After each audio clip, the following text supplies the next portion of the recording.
আসসালামু আলাইকুম। Welcome to Halkenstein infinity school. কি অবস্থা সবার? আচ্ছা, গত বছরে তো ক্লাস 8 এ যারা ছিল তারা তো বৃত্তি পরীক্ষা দিছেই এবং আমাদের কোর্সে যারা ক্লাস করছে এখান থেকে হিউজ একটা পোরশন বৃত্তিও পাইছে। তো সেই হিসাবটা বাদ। এখন তারা তো 9 এ উঠে গেছে। ঠিক আছে? তো এখন যারা ক্লাস 8 এ আছে তাদের লক্ষ্য হওয়া উচিত এখন বৃত্তিতে। কারণ তোদের একটা জিনিস তুই খেয়াল কর যে বৃত্তিতে এক্সাম কিন্তু সবাই দিতে পারবে না, এটা তোরা সবাই জানিস যারা ক্লাস 8 এর স্টুডেন্ট আছিস। তো বৃত্তি দিবে কে? ক্লাসের টপ 10 থেকে টপ 20, 50 অথবা 30, এই 1 থেকে 30 বা 20 বা 25 এই মানুষের ভিতর বৃত্তি পরীক্ষা দিবে। তার মানে কন্টেস্ট হবে কিন্তু একদম হাই লেভেলের।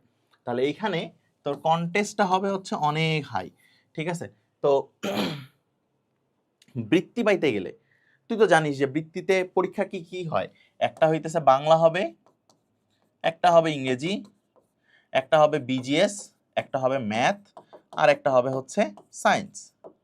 এই তো এই 5টা টপিকে তোর পরীক্ষাগুলো হবে। এখন বৃত্তি পরীক্ষা আর স্কুলের পরীক্ষা দুইটা কমপ্লিটলি ডিফারেন্ট। ডিফারেন্ট বলতে এই কারণে যে স্কুলের পরীক্ষায় তোর টেন্ডেন্সি থাকে যে তোকে রোলটা সামনের দিকে আনতে হবে। স্কুলেরটাতে কি নিয়ে আসতে হবে সামনের দিকে? রোল। কিন্তু তুই যখন বৃত্তি পরীক্ষা দিচ্ছিস তোর টার্গেট হবে হয় আমি ট্যালেন্ট পুলে পাবো, না হলে আমি জেনারেলে পাবো। ঠিক আছে?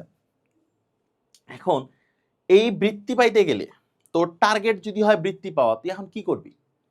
অবশ্যই অবশ্যই তোর টার্গেট যদি হয় এখন বৃত্তি পাওয়া, তাহলে ফার্স্ট তোর যে কাজটা আছে সেই কাজটা হচ্ছে সিলেবাসটা শেষ করতে হবে। সিলেবাস শেষ করতে হবে। কারণ তোর যদি সিলেবাস এখন শেষ না হয়, ধর তুই এখন হাফ ইয়ারলি এক্সাম দিলি, হাফ ইয়ারলি এক্সাম তুই দিয়ে দিলি হইতেছে জুনে, মার্চ এপ্রিল মে জুন, তোর জুলাই আগস্ট এবং সেপ্টেম্বর, এই 3 মাসের ভিতর, জুলাই আগস্ট সেপ্টেম্বর এই 3 মাসের ভিতর তোর বাকি যতটুকু পড়া আছে, বাকি যতটুকু পড়া আছে সব পড়া তোর কভার করে ফেলতে লাগবে যদি তুই চাইস যে তুই বৃত্তি পাবি এবং সেই বোর্ডে তুই স্ট্যান্ডও করবি। তাহলে তুই চেষ্টা করবি যে তোর জুলাই আগস্ট সেপ্টেম্বর, ঠিক আছে, এর মধ্যে বা খুব জোর তোর হচ্ছে অক্টোবরের ফার্স্ট উইক বা সেকেন্ড উইক এর ভিতরেই তোর সব কিছু কভার করতে।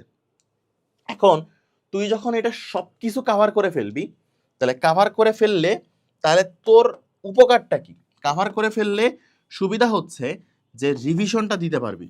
কি দিতে পারবি? রিভিশন দিতে পারবি কাভার করলে। কারণ তোর তো সব সিলেবাস কমপ্লিট, এখন তোর কাজ কি? এখন তোর কাজ হচ্ছে রিভিশন দেওয়া আর বারবার হচ্ছে কি এক্সাম দেওয়া। ঠিক আছে? ক্লিয়ার? এখন বৃত্তির জন্য স্পেশালি কিছু কিছু কনসেপ্ট আসে যে একটু হাইলি কনসেপ্ট, যেটা তুই 9-10 গিয়ে জানতে পারবি। ঠিক আছে? এটা হচ্ছে হাই কনসেপ্টের কিছু জিনিস আছে যেটা তুই চাইলে দেখতে পারিস। ঠিক আছে? চাইলে দেখতে পারিস, তবে মেজরিটি কেসে আসে না, আসতেও পারে। ঠিক আছে? কারণ বৃত্তি তো সবাইকে দিবে না, দিবে হাতে গোনা কিছু মানুষজনকে। তাহলে লক্ষ্য যখন তোর বৃত্তিতে, তোর টার্গেট হচ্ছে সবার আগে সিলেবাসটা শেষ করা উইদিন অক্টোবরের ফার্স্ট 2 উইকসের মধ্যে। তারপরে হচ্ছে রিভিশন দেওয়া এবং বারবার এক্সাম দেওয়া। এখন বারবার এক্সাম দেওয়ার ফজিলতটা কি? বারবার এক্সাম যখন তুই দিতে থাকবি তখন তুই তোর পার্টিকুলার ম্যাথের কোথায় ভুল হচ্ছে, গণিতের তোর ভুল কি হচ্ছে, তোর বীজগণিতে হচ্ছে নাকি পাটিগণিতে হচ্ছে নাকি জ্যামিতির কোনো একটা অংশ বুঝতেছিস না সেইখানে, তার মানে তুই তোর ভুলগুলো আইডেন্টিফাই করতে পারি। নট অনলি ম্যাথ, সায়েন্সের ক্ষেত্রেও সেম জিনিস, সায়েন্সের ক্ষেত্রেও সেম জিনিস, ইংরেজির ক্ষেত্রে তোর fill in the blanks, preposition, যেই গ্রামাটিক্যাল যে জিনিসগুলো আছে এইটার তোর ভুল কোথায় হয় তুই কিন্তু বুঝতে পারবি যখন তুই বারবার এক্সামটা দিবি। তো এই তো হচ্ছে কথা যে সিলেবাস শেষ করতে হবে, রিভিশন দিতে হবে, এক্সাম দিতে হবে, হাই কনসেপ্ট পড়তে হবে। আমার একটা কথা আমি বারবার তোদেরকে বলি, বারবার তোদেরকে বলি, ক্লাস 8-এর পোলাপান, সেটা হচ্ছে তুই যে এত ভুল করিস, তোর যে এত ভুল, ভুলের জন্য একটা খাতা রাখিস বাবারা, একটা খাতা রাখবি। ঠিক আছে, একটা ভুলের খাতা রাখবি। তো তোরা যারা টার্গেট নিছিস যে বৃত্তি পাবি বা লক্ষ্য স্থির করছিস যে বৃত্তির জন্য আমি প্রিপারেশন নিব, তাহলে আমাকে পড়াশোনার টাইমিংটা বাড়াইতে লাগবে। তুমি যদি ভাইয়া পরীক্ষার আগের রাতে পড়ে চিন্তা করো যে তুমি বৃত্তি পাবা, তাহলে বৃত্তি পরীক্ষাটা তোমার জন্য না। তোর পড়াশোনার টেন্ডেন্সি হবে যে হ্যাঁ আমাকে আরো বেশি পড়তে লাগবে, কারণ এখানে কন্টেস্ট হবে কি বেস্ট অফ দ্য বেস্ট, এখানে কন্টেস্ট হবে কি বেস্ট অফ দ্য বেস্ট, তাই না? হয়তো দেখবি যে তুই এমন একটা নাম্বার, এখানে তোর পরীক্ষা হচ্ছে ধরলাম আমি 500 নাম্বার, ঠিক আছে, ধরলাম 500 নাম্বার, যে ধর এমনও হবে যে তুই 450 পায়েও বৃত্তি পাইসনি, কেউ হয়তো 430 পায়েও বৃত্তি পাইছে। কারণ কি? কারণ আবার এলাকা ভেদে একটা জিনিস আছে, এলাকা ভেদে একটা জিনিসও আবার আছে, ঠিক আছে। তো এইসব কিছু মাথায় রাখতে হবে, এসব কিছু মাথায় রেখে পড়াশোনাটা করতে হবে। এখন তোরা এই যে বৃত্তির প্রিপারেশনটা কোথায় নিবি, এটা হচ্ছে কথা। বৃত্তির প্রিপারেশন নিবি হচ্ছে আমাদের এসএসপি যেটা আছে, শিওর স্কলারশিপ প্রোগ্রাম 2.0, এটা কিন্তু লঞ্চ হয়ে গেছে। আমি যদি তোদেরকে একটু দেখাই, ঠিক আছে, যে এসএসপি আমাদের এইখানে যায় এইচ কোর্স লিখবি, এই যে এইচ কোর্সে ঢুকবি, ঠিক আছে, ঢুকে এই তো আমরা কোথায় আছি, আমরা আছি এইচ কোর্সে, ক্লাস 6, 7, 8। এখানে গেলেই এই যে কোর্স, এই কোর্সের ভিতর তোর এই যে শিওর স্কলারশিপ 2.0 কিন্তু চলে আসছে, ঠিক আছে। তো এই যে কোর্সটা আছে, এই কোর্স তোকে হেল্প করবে কিসে, বৃত্তি পরীক্ষার জন্য পারফেক্ট একটা প্রিপারেশন নিতে। এবং এই কোর্সে কি কি আছে তুই একটু ডিটেলসে গেলেই দেখতে পাবি যে এই কোর্সে কি কি আছে। দেখ 30+ লাইভ ক্লাস থাকতেছে, লাস্ট ইয়ারের আর্কাইভ ক্লাস থাকতেছে, প্রাইভেট গ্রুপ সাপোর্ট থাকতেছে।